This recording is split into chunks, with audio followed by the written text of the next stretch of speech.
going on, guys? Monye here with a status report update. Today is October 28th, 2017. In our previous status report, I described to you how the alliance is getting ready to make some announcements in the near future, probably through Trump, through a presidential address, that will basically destroy the credibility and validity of the FBI, CIA, and Federal Reserve for the last 60 years at least. Now, recent events, the JFK Assassination Records Act of 1992 stated that all assassination documents must be released within 25 years, unless doing so would harm intelligence, law enforcement, military operations, or foreign relations. Now, the date set by that act was 26th of October 2017, which was 2 days ago. And so 2 days ago, they released 2,800 documents on the JFK assassination.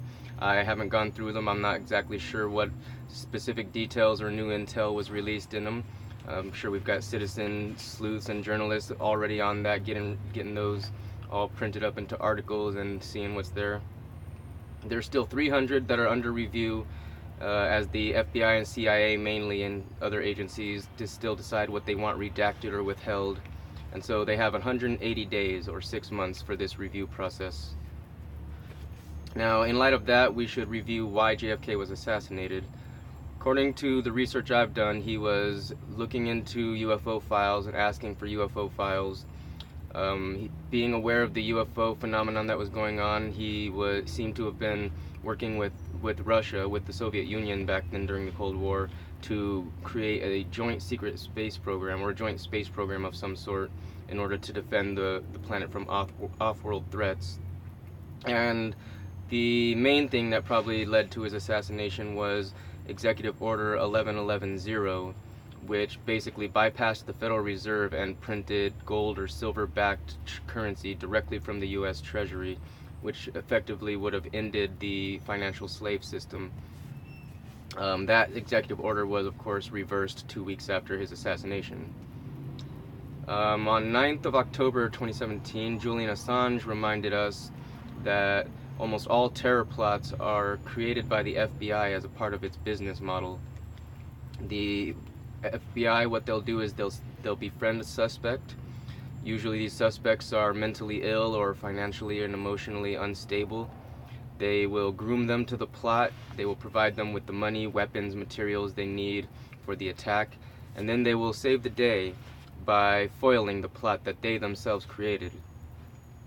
The FBI claims that this is to prevent the suspects from carrying out attacks at a future date, but according to people who know these suspects, most of them apparently wouldn't even commit these crimes or turn to violence without the FBI coercion in the first place. And on a bigger picture note, this business model that they have keeps revenue flowing in the form of taxes and funding for the FBI, as you know, so they can combat this constant terror threat. Another piece of intel that just came out a day or two ago was that the aunt of the Boston bombers, the Boston Marathon bombing, says that her nephew was set up and that she has proof of it. And this is apparently at least partially in form of pictures of her nephew with a small white backpack, as opposed to the big black backpack claimed by the FBI that they were carrying.